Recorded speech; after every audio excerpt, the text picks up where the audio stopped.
दोस्तों नमस्कार। दोस्तों, बिहार में दूसरे चरण की वोटिंग खत्म हुई। 17 जिलों की 94 सीट और तकरीबन 1.5 करोड़ से ज्यादा वोटरों ने अपने वोट का इस्तेमाल किया है। लेकिन इस दूसरे चरण की वोटिंग ने कुछ ऐसे बड़े संकेत दे दिए कि जिसकी आहट अगर 10 अक्टूबर से पहले तमाम राजनीतिक दलों को किसी न किसी तरीके से होती तो मौजूदा वक्त में जो बिसात बिहार के भीतर बिछ गई है और लोग वोट डाल रहे हैं, शायद यह बिल्कुल अलग होती। क्योंकि इस दूसरे चरण की वोटिंग के दौरान के संकेत बेहद बड़े हैं, चौंकाने वाले हैं और शायद किसी के लिए मुश्किल पैदा करने वाले हैं और शायद किसी के लिए कुछ आह भरने वाले हैं। किसी को इस बात का भी एहसास कराने वाले हैं कि काश हमें पहले से पता होता कि बिहार के भीतर की जमीन आक्रोश और गुस्से से इस तरह खदबदा रही है और इसका एहसास इस देश के प्रधानमंत्री तक को नहीं है, उनके भाषण लिखने वालों को भी नहीं है, जो बिहार में आकर जिन जुमलों का इस्तेमाल भाषण के तौर पर कर रहे हैं, जिन मुद्दों को उभारना चाहते हैं। बिहार तो हर दिन उसके साथ जीता मरता है। आप उसके भीतर उन चीजों को कैसे जिलाएंगे जिसने बीते 2-3 दशकों से यही स्थितियों को भोगा है। अब वो बिल्कुल नई परिस्थिति में खुद को लाना चाहता है। उसके भीतर का गुस्सा इस पूरी मौजूदा राजनीतिक सत्ता की व्यवस्था को लेकर है। वह उस पर सीधे चोट करना चाहता है। तो संकेत क्या है? संकेत बहुत साफ है। तेजस्वी यादव को अगर पहले एहसास होता कि ऐसी स्थिति बन रही है तो वो कांग्रेस को इतनी सीटें कतई नहीं देते। कुशवाहा को अगर इसकी जानकारी होती कि बिहार के भीतर की ऐसी स्थिति है तो वो किसी भी रूप में प्यादा बनकर एक अलग गठबंधन की दिशा में कतई नहीं बढ़े होते। वो हर हाल में आरजेडी के साथ तालमेल बैठा चुके होते, चाहे जितनी भी सीट पर बैठा ना हो। जीतन राम मांझी भी किसी भी हाल में इधर उधर नहीं भटकते, सीधे आरजेडी के साथ ही खड़े नजर आते। और एलजेपी यानी रामविलास पासवान ने जिस पार्टी को बड़ा किया और चिराग पासवान बिल्कुल नई दिशा में ले जाने को आतुर दिख रहे हैं, बीजेपी उन्हें अलग से जाने नहीं देती, क्योंकि वह जीते या ना जीते, लेकिन इतना बड़ा नुकसान इस गठबंधन एनडीए को वह कर चुके हैं और अब करेंगे भी, जो शायद 1995 की आपको याद दिला दे, जिस वक्त वहां पर लवली आनंद और उनके हस्बैंड हुआ करते थे। आनंद जो कि हर सीट पर चुनाव लड़े थे, जीते थे एक ही सीट, लेकिन नुकसान उन्होंने कुछ ऐसा कर दिया था कि 1995 में लालू यादव दोबारा चुनकर सामने आ गए थे। यह झटका मौजूदा वक्त में दूसरे चरण के बाद कईयों के लिए हो सकता है, लेकिन हमको लगता है इन स्थितियों के लिए इंतजार तो आपको 10 नवंबर का करना ही होगा। लेकिन इसके परत दर परत हम जब खोलेंगे तो चीजें आपके सामने बहुत चीजें साफ होनी शुरू होगी, क्योंकि हमें लगता है कि किसी को अगर जानना समझना है तो उसके घर के भीतर घुस कर देखिए, जानिए और समझिए वो कौन सा गढ़ है जो नीतीश कुमार का गढ़ है, वो कौन सा गढ़ है तेजस्वी का गढ़ है, बीजेपी का गढ़ क्या है, वहां की क्या स्थिति है। तीनों गढ़ों में हम ले चलें आपको। उससे पहले इन 94 सीटों के समीकरण को आप समझ लीजिए, क्योंकि इन 94 सीटों में से 50 सीट 2015 के हिसाब से अगर जोड़े तो बीजेपी और जेडीयू के पास है 20 सीट। बीजेपी ने जीती, जेडीयू ने 30 सीट जीती थी। आरजेडी के पास 33 सीट, कांग्रेस के पास 7 सीट। एक स्थिति बहुत साफ नजर आ रही है, किसका पलड़ा 2015 के लिहाज से भारी है। लेकिन अब इसके दूसरे हिस्से में चलिए। इस वक्त बीजेपी 46 सीटों पर चुनाव लड़ रही है। इन 94 सीटों में से 2015 में 63 सीटों पर चुनाव लड़ा था और 20 सीटें जीती थी। उसके खिलाफ उस समय नीतीश कुमार भी थे, लालू यादव भी थे, कांग्रेस भी थी। लेकिन 2015 में एक हवा चल रही थी, दिल्ली की हवा, जिनके भाषणों को सुनने के लिए लोगों की मौजूदगी तो होती थी। उस समय इस तरह से हवाई बातें कही तो नहीं जाती थी। देश के प्रधान सेवक का ही जिक्र हम कर रहे हैं। नरेंद्र मोदी के भाषणों में 2015 की बिहार रैलियों में भीड़ होती थी, जो इस वक्त गायब है, नदारत है। उनके बोले गए शब्दों पर बिहार ठहाका लगा रहा है, गली मोहल्लों में लड़के हवा में उड़ा देते हैं। यह कैसी स्थिति आ गई है? इस वक्त वह 46 सीटों पर चुनाव लड़ रही है, यानी पिछली बार की तुलना में कम सीटें हैं।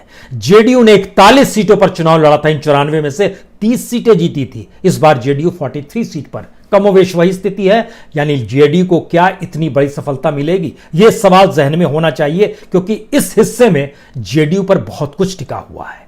आरजेडी 42 सीटों पर लड़ी थी, 33 सीटों पर जीती। इस वक्त आरजेडी 56 सीटों पर लड़ रही है। साथ में कांग्रेस और लेफ्ट खड़ा है, वो लेफ्ट जो उस समय साथ इस रूप में नहीं खड़ा था। और इस 94 सीटों में पहली बार 14 सीटें लेफ्ट को भी दे दी है महागठबंधन ने। CPI-ML 6 seat, CPI 4 seat, CPM 4 seat. यानी एक ऐसी स्थिति है जिसमें आप गरीब, मजदूर, गुरबा, इकोनॉमिक बैकवर्ड क्लास, इन सारी दलित, इन सारी परिस्थितियों को घुसाते चले जाइए और उसको एक राजनीतिक चेहरा देने की कोशिश अगर लेफ्ट के नजरिए से कीजिए तो चेहरा तेजस्वी यादव आ गए। फिलॉसफी लेफ्ट की है। कांग्रेस भी इस देश के भीतर में लेफ्ट की फिलॉसफी को अपना चुकी है।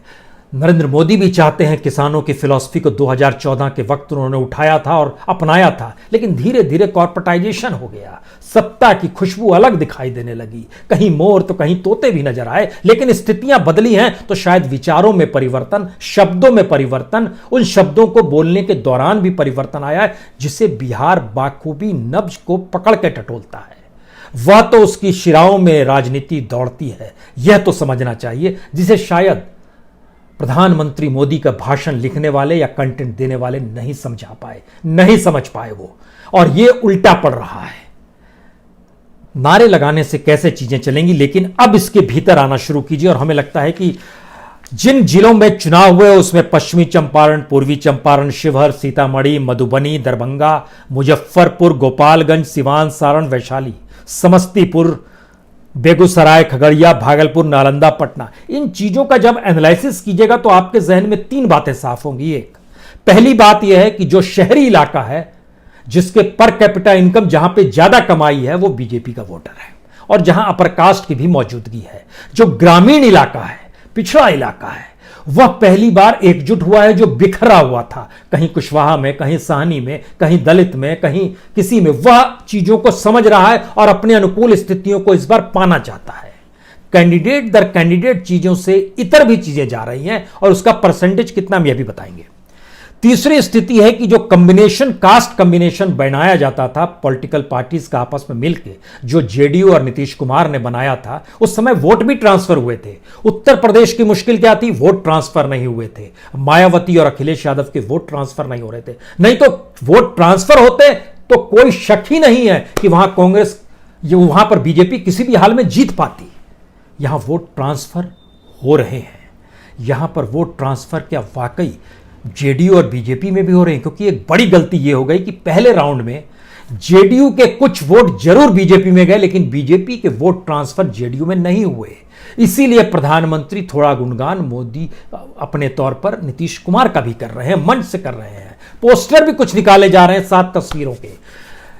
लेकिन स्थितियां थोड़ी नाजुक हैं। और आज हम जिन गढ़ों का, और इन इलाकों में सबसे ज्यादा प्रवासी मजदूरों की तादाद, इन इलाकों में प्रति व्यक्ति आय सबसे कम, जिसका जिक्र हम कई बार कर चुके हैं। लेकिन हमको लगता है कि आज आपको इन 94 सीटों में गढ़ दर गढ़ चलिए। सबसे महत्वपूर्ण है 10 सीट जो कि सारण में आती हैं, और सारण का मानना है कि आरजेडी का वो गढ़ है। सारण की सीट में एकमा, मांझी, बनियारपुर, तारैया, मरहोरा, छपरा, करखा, आमनौर, परसा, सोनपुर, ये सारी सीटें जो हैं, यहां पर 6 सीट आरजेडी की 2015 में रही थी। बीजेपी 2 सीट जीती थी, जेडीयू 1 सीट जीती थी, कांग्रेस 1 सीट जीती थी। आरजेडी जो 6 सीट जीती थी उसका जिक्र करने की जरूरत नहीं है, वो 6 सीट जीतेगी। सवाल बाकी 4 सीटों का है, जिसमें 2 सीट खासतौर से, उसमें एक छपरा का जिक्र करने की जरूरत है, क्योंकि बीजेपी जो जीती थी वो 2 सीटों में एक छपरा भी थी, और उसके अलावा वह आमनौर में जीती थी। बीजेपी आमनौर की सीट हो सकता है निकाल ले, लेकिन छपरा की सीट वो नहीं निकाल पाएगी। वहां पे बीजेपी के कैंडिडेट जो गुप्ता जी खड़े हुए हैं, डॉक्टर गुप्ता साहब हैं, इनको ये इस रूप में नहीं आए वोटरों के पास कि महिलाएं इन्हें मुंहचोर तक कहने लगी उस इलाके में। और वहां पर प्रभुनाथ सिंह के बेटे चुनाव लड़ रहे हैं आरजेडी की टिकट पर। और महत्वपूर्ण यह नहीं है कि वो प्रभुनाथ सिंह के बेटे चुनाव लड़ रहे हैं, महत्वपूर्ण यह है कि जो बीजेपी के एमएलए हैं उनके प्रति गुस्सा इतना ज्यादा है। यह सीट बीजेपी के हाथ से निकल गई, छपरा की सीट। इसका मतलब है एक संख्या और बड़ी आरजेडी के हिस्से में, पिछली बार की तुलना में 7 सीट हो गए। जनता दल यूनाइटेड ने जो 1 सीट जीती थी वहां पर, वह सीट जेडीयू की थी, एकमा की सीट। एकमा की सीट जेडीयू जीत भी सकती है, यह 50-50% की स्थिति में है। लेकिन वोटिंग पैटर्न खत्म होते होते जानकारी मिली कि ये 60-40 की स्थिति में आ गए हैं, यानी 60% आरजेडी के पक्ष में चीजें बन रही हैं। और अब जो स्थिति बहुत साफ है, यहां पर 10 में से सारण में से 9 सीट आरजेडी जीत जाएगी। एक ये स्थिति ये बहुत साफ तौर पर है। इसको कैसे परसेंटेज के तौर पर जो निकल कर आ रहा है वो हम आपको बताएंगे, लेकिन हमको लगता है इसके ठीक पैरेलल में आपको तुरंत जाना चाहिए नालंदा का इलाका, जहां की 7 सीटों पर वोटिंग हो रही है। ये 7 सीट कब्जे में आते हैं जेडीयू के, क्योंकि इन 7 में से 5 पर जेडीयू जीती थी। नालंदा से खुद नीतीश कुमार भी आते हैं, अस्थावान, बिहार शरीफ, राजगीर, इस्लामपुर, हिलसा, नालंदा और हरनौत। लेकिन यहां पर जो एक सीट आरजेडी ने जीती थी वह थी हिलसा की। उस सीट पर जेडीयू नहीं जीत पाएगी, तो क्या जेडीयू 5 ही रह जाएगी? फिर यह सवाल आएगा। दूसरा सवाल है, जो बीजेपी ने एक सीट जीती थी, बीजेपी की एक सीट बिहार शरीफ की थी, क्या बिहार शरीफ की सीट बीजेपी बरकरार रख पाएगी? इस पे एक सवाल या निशान जरूर है कि वो जीत पाएगी या नहीं जीत पाएगी। गठबंधन के साथ उसको वो सीट मिली है कि वह उस जीत जाए, उसी को एकमात्र सीट बीजेपी वहीं से लड़ रही है, बाकी 6 सीटों पर जेडीयू लड़ रही है, लेकिन वहां पर भी संकट है। लेकिन यहां पर आकलन करना है कि जो जेडीयू के पास अपनी सीट थी, चाहे वो राजगीर की सीट हो, चाहे इस्लामपुर की सीट हो, चाहे नालंदा की सीट हो, चाहे अस्थावान की सीट हो, इन 4 सीटों में से हो सकता है सिर्फ 2 ही सीट जीत पाए जेडीयू। तो क्या जेडीयू अपने गढ़ में कमजोर हो रही है? और अगर जीतेगी भी जेडीयू तो बहुत कम वोट होंगे, 1000 से ज्यादा वोटों की स्थिति, जहां इतनी शार्प वोटिंग, इस तरीके से चीजें एक साथ जुटी हैं।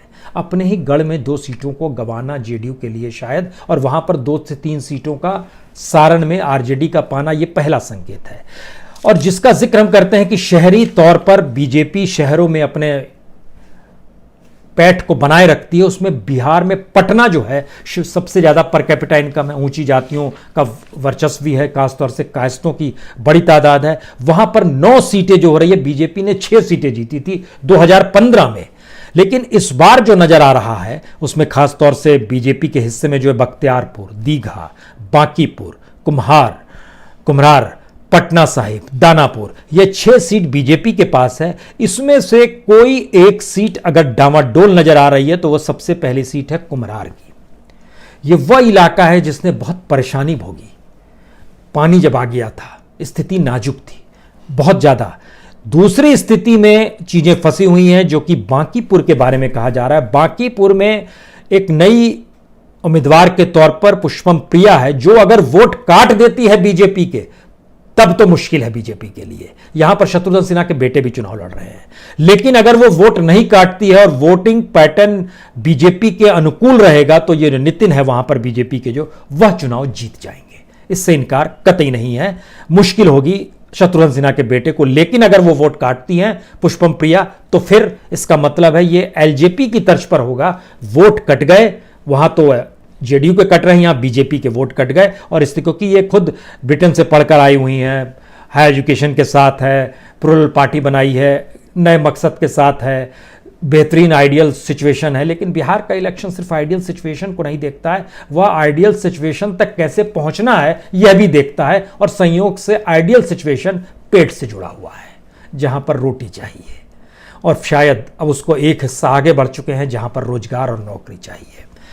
यह स्थिति पटना के भीतर है, यानी पटना के भीतर भी बीजेपी अपनी सीटों को संभाल पाएगी, उसमें 1 से 2 सीट की कमी आ सकती है। यह संकेत है, 6 सीट से कम हो जाएंगे तो मुश्किल हो जाएगी। जेडीयू ने जो एकमात्र सीट जो जीती थी फुलवारी की, वह इस बार जेडीयू नहीं जीत सकती है। श्याम रजक वहां से छोड़कर आरजेडी में चले गए, जाहिर है वही चुनाव जीतेंगे, जो संकेत बहुत साफ है, खुले तौर पर संकेत है। आरजेडी जिन जगहों पर जीती थी, जो 2 सीटें थी वो मनेर और फतवा की थी, उस पर वो चुनाव फिर से जीत रही है, इससे कतई इनकार नहीं है। इसका मतलब बहुत साफ है कि आरजेडी गेन भी कर रही है, बीजेपी कुछ लूज भी कर रही है। संकेत जब ओवरऑल आपके सामने उभर कर आता है, हम दूसरे जिलों में चलें, हम एक संकेत और आपको बता दें कि 28 सीटें ऐसी हैं जहां पर आरजेडी और बीजेपी टकरा रहे हैं। लेकिन आपको जानकर हैरत होगी कि जो वोटिंग पैटर्न नजर आ रहा है उसमें आरजेडी के, यहां पर आरजेडी और बीजेपी जहां जहां टकरा रही है वो 60-40 का रेशियो है, यानी आरजेडी के पक्ष में 60% जीत है, बीजेपी के पक्ष में 40% है। जहां पर जेडीयू और आरजेडी टकरा रहे हैं वहां तो लगभग 80-20 का परसेंटेज आ रहा है, यानी 80% आरजेडी के पक्ष में है, 20% जेडीयू के पक्ष में है और यहां 24 सीटें हैं। जहां पर जेडीयू और एलजेपी जिन 24 सीटों पर टकरा रहे हैं और दूसरी महागठबंधन की पार्टी भी है, 40% सीटें ऐसी हैं जो सीधे सीधे नेगेटिविटी के साथ जेडीयू को नुकसान पहुंचा रही है एलजेपी के होने से। तो शायद इसीलिए वो बड़ा संकेत था। अगर ऐसी स्थिति बिहार में बन रही थी जहां पर वोटिंग पैटर्न एक दिशा में जा रहा है, तो शायद एलजेपी को इस रूप में बीजेपी उतारने की गलती नहीं करती। और अगर आरजेडी को इसका एहसास होता तो वो इतनी सीटें कांग्रेस को नहीं देती, क्योंकि कांग्रेस जिन 70 सीटों पर लड़ रही है वहां पर आरजेडी के सामने मजबूरी है वोट ट्रांसफर कांग्रेस को करवाना। लेकिन कांग्रेस के पक्ष में वो कौन सा वोटर है जो उसके अपने पारंपरिक वोट बैंक है, वह तो उसके साथ खड़ा है, लेकिन उसने कास्ट की लाइन पे जो बिहार के भीतर में जो कास्ट की लकीर हर किसी ने खींची, वह भी उसने स्वच्छंदता के साथ छोड़ दी कि महागठबंधन नेशनल लेवल पे है। यहां पर मुश्किल यह है कि जहां पर जेडीयू, एलजेपी और कांग्रेस टकरा रहे हैं वहां फायदा कांग्रेस को उतना नहीं हो पा रहा है। यह एक संकेत है कि कांग्रेस की जमीन उतनी पुख्ता है नहीं। जहां जहां पर एलजेपी, जेडीयू और आरजेडी टकरा रहे हैं वहां आरजेडी आसानी से निकल रही है, इसीलिए वो 80-20 के रिश्ते में आकर खड़े हो गए हैं। यह एक अलग स्थिति है। इसके बाद आइए, हमें लगता है कि खासतौर से सिवान की 8 सीटें, सिवान इसलिए बड़ा महत्वपूर्ण है, इसलिए भी समझिए क्योंकि सिवान में याद कीजिए एक वक्त वहां के डॉन हुआ करते थे मोहम्मद शहाबुद्दीन। मोहम्मद शहाबुद्दीन के दायरे में माना जाता है कि एमएल के लगभग 15 एक्टिविस्टों की हत्या की गई और जेएनयू से निकले हुए चंद्रशेखर थे, उनकी भी हत्या की गई। उस समय आरजेडी ने साथ दिया था डॉन का, लालू यादव ने। उस समय लेफ्ट और एमएल ने पूरा आंदोलन चलाया था लालू के खिलाफ, और जिस तरीके से आरजेडी की। लेकिन इस चुनाव में बिल्कुल अलग स्थिति है, लेफ्ट साथ में खड़ा। इसलिए मैं शुरुआत में जब आपसे कहा कि 14 सीटें इस 94 सीट में से लेफ्ट के हिस्से में आई है, तो यह पैटर्न है कि वो कितना बड़ा लेफ्ट का वोट शिफ्ट हो रहा है चेहरे के ऊपर, जो चेहरा है तेजस्वी। ये यहां समझना चाहिए, यहां चेहरा कन्हैया कुमार नहीं है, यहां चेहरा तेजस्वी है, जो कि लेफ्ट ओरिएंटेड नहीं है, जिसके लिए मत दिया गया कि जंगल राज है, जिसके लिए मत दिया गया कि पढ़े लिखे नहीं है, जिसके लिए कुछ भी चीजें मत दी गई और मतते चली गई। लेकिन सियासत साधने के लिए जो कॉम्बिनेशंस होते हैं, वो लेफ्ट का कॉम्बिनेशन आरजेडी के लिए इतना ज्यादा लाभदायक इन तमाम जगहों पर है। खासतौर से सिवान, जीरादही का इलाका था जहां से 90 और 95 में मोहम्मद शहाबुद्दीन एमएलए रहे थे। उसको जेडीयू ने लास्ट टाइम जीता था, लेकिन इस बार वो वहां से जीत पाने की स्थिति में कतई नहीं है, जो बहुत साफ नजरिया, साफ तौर पर आ रहा है। यहां पर बीजेपी ने 4 सीटों पर जो उतारे हैं उसमें सिवान, दरौली, दरोंदा और गोरिया कोठी है। लेकिन बीजेपी इन जगहों से चुनाव जीत पाएगी, यह असंभव सी बात लग रही है। यानी बीजेपी के लिए सिवान एक बड़ा झटका होने वाला है। उसके अलावा दारुंदा, बरैया, गोरई कोठी और महाराजगंज, यहां से ये कॉम्बिनेशन सिवान में कहीं अपर हैंड में ले जा रहा है आरजेडी को। उसके बाद हमको लगता है एक हिस्से का डिस्कशन आज जरूर 2 हिस्से का और करना चाहिए। एक जो मैथिल ब्राह्मणों का हिस्सा जो है, मैथिल का हिस्सा है जो मधुबनी, दरभंगा, और दूसरा चंपारण का हिस्सा। चंपारण में पश्चिमी चंपारण और पूर्वी चंपारण दोनों को मिला दीजिएगा तो लगभग 9 सीटों पर वोटिंग हुई है। पश्चिमी चंपारण की 3 सीट जो नौतन है, चनपेटिया है और बेतिया है। इन 3 सीट में बीजेपी 2 सीट जीती थी, नौतन और चनपेटिया, जहां से जनता दल यूनाइटेड 2015 में हार गई थी। बेतिया से कांग्रेस जीती थी, बीजेपी के हारे थे। इन तीनों जगहों से बीजेपी ने अपना उम्मीदवार किया है पश्चिमी चंपारण में। हम पूर्वी चंपारण को भी इसके साथ जोड़ते हुए आपको बताएंगे कि दोनों को क्यों जोड़ना चाहिए। पूर्वी चंपारण की 6 सीटों में जो बीजेपी के पास मौजूदा वक्त में 3 सीट है, 29 सीट है, कल्याणपुर है, पिपरा है और मधुबन है। मधुबन मोतिहारी से लगा हुआ इलाका, उसी की कॉन्स्टिट्यूंसी में आता है। और आरजेडी की 2 सीट है, एलजेपी की भी यहाँ पर 1 सीट है। ये भी जरा समझना चाहिए कि जब हम आपसे जिक्र कर रहे थे कि जो 94 सीटों में किसने कितनी सीटें जीती हैं, तो एलजेपी ने 2 सीटें जीती थी। 21 सीटों पर चुनाव लड़ा था 2015 में। जो 2 सीट थी उसमें गोविंदगंज थी जो पूर्वी चंपारण में आती है, और एक लालगंज थी जो वैशाली में आता है।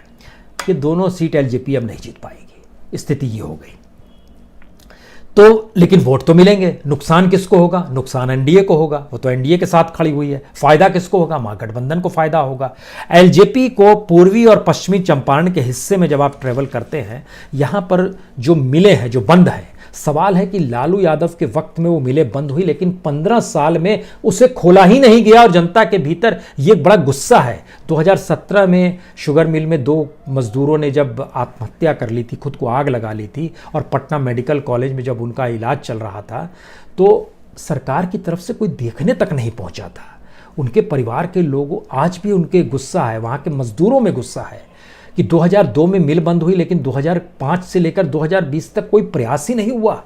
और चूंकि इतनी बड़े इलाके में मिलें फैली हुई हैं और वहाँ पर जितनी बड़ी तादाद में मजदूर हैं, 10,000 से ज़्यादा मिल मजदूर जो बिखरे पड़े हुए हैं उन इलाकों में, जो मजदूरी देते हैं मिल को अलग अलग तरीके से, जो परमानेंट नहीं है। परमानेंट की तादाद तो मान लीजिए 700-800 है, लेकिन बाकियों की तादाद इतनी ज़्यादा जो मिल पर आश्रित थे, इनके भीतर गुस्सा है। इसलिए पूर्वी और चंपारण, सवाल है कि अब अंग्रेजों की सत्ता तो है नहीं कि नील की खेती कराएं और महात्मा गांधी वहाँ पर जाके किसानों को आंदोलन के तौर पर खड़ा करें। हालांकि राहुल गांधी वहाँ पहुँचे तो चंपारण का जिक्र करते हुए याद कर रहे थे महात्मा गांधी को भी, और कांग्रेस को भी वो जिलाने की कोशिश कर रहे थे। लेकिन इन इलाकों का सबसे बड़ा संकट यह है कि एक सत्ता को इन्होंने देख लिया है, अब वो नहीं चाहते हैं कि ये सत्ता के बाद, बदलाव के बाद देखेंगे चीजें कैसे बदलेंगी। लेकिन कुछ जगहों पर चीजें ऐसी बहुत साफ तौर पर है जहां पर एक मैसेज है कि बीजेपी कुछ 1-2 सीट बचा सकती है, लेकिन कुछ जगहों पर चनपटिया में उम्मीदवार बीजेपी ने बदल दिया है। पहले प्रकाश थे, अब वहां पर उमाकांत सिंह आ गए हैं।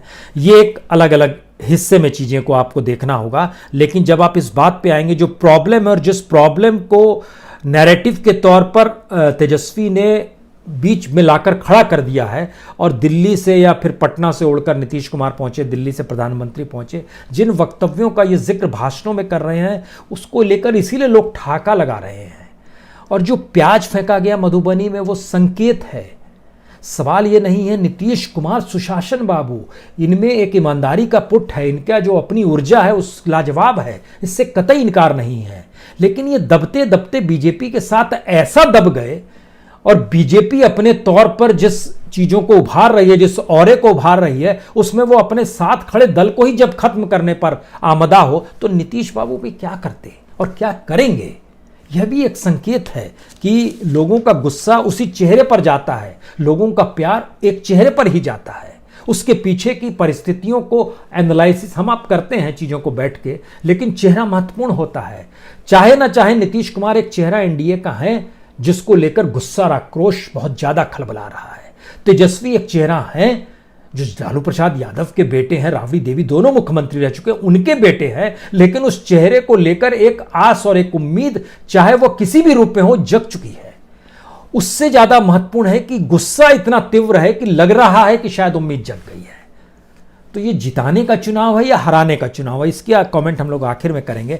मधुबनी और दरभंगा के इलाके का जिक्र भी करना चाहिए, क्योंकि इस इलाके के भीतर में खासतौर से मधुबनी में जाएंगे तो आरजेडी ने वहां पर 2 सीटें, पिछली बार झंझारपुर और मधुबनी की सीट जीती थी। बीजेपी ने राजनगर की सीट जीती थी, जो कि एक लिहाज से नेपाल बॉर्डर से लगती है, और इस बार वह सीट भी डामाडोल सी लग रही है। वह 50-50 की स्थिति में राजनगर की सीट आई है। बीजेपी की दूसरी स्थिति दरभंगा में कहीं नहीं है, वहाँ जेडीयू है, जो कि बेनीपुर का इलाका है, कुशेश्वर स्थान है। लेकिन कुशेश्वर स्थान में इस बार कांग्रेस न चुनाव जीत जाए, वो सीट कांग्रेस को दी गई है, उसका पलड़ा बहुत भारी है। लास्ट टाइम जेडीयू ने एलजेपी को हराया था, इस बार दोनों कहीं दौड़ में नजर नहीं आ रहे हैं। और गौरा बहू राय जो है, वहाँ पर जेडीयू ने वहाँ भी एलजेपी को हराया था, वह स्थिति, वहाँ पर भी स्थिति जेडीयू की नाजुक है। ये जो मैसेज निकल कर आ रहा है इन तमाम जगहों से कि किस रूप में, इसमें हमको लगता है एक मुजफ्फरपुर का भी आपके लिए जरूर जिक्र करेंगे, क्योंकि वहाँ पर मीनापुर में सबसे ज़्यादा वोटिंग हुई है, सबसे ज़्यादा परसेंटेज वोटिंग हुई है। मीनापुर, कांटी, बहुराज, पारू, साहेबगंज, इन जगहों पर आरजेडी ने 3 सीटें जो आरजेडी के पास थी, जो साहेबगंज की सीट थी, बहुराज की सीट थी और जो मीनापुर की सीट थी, कांटी की सीट इंडिपेंडेंट जीती थी। इस बार वह सीट महागठबंधन के पास जा सकती है। जो पारू की सीट है बीजेपी की, जो लास्ट टाइम उसने आरजेडी को कैंडिडेट को हराया था, इस बार वो सीट बरकरार रख भी सकते हैं, इससे भी कतई इनकार नहीं है। यानी मैसेज परसेंटेज के लिहाज से निकलकर जब आपके सामने उभर कर आएगा, उसमें 3 बातें फिर निकल कर आती है। पहली बात, दूसरे चरण के मतदान ने संकेत साफ दे दिए हैं, जो पहले डिजाइन में आएगा, एनडीए की सरकार नहीं बन रही है। हंग असेंबली हो सकती है। यह संकेत है उसके भीतर का, जिसमें बीजेपी को चीजें मैनेज करनी है।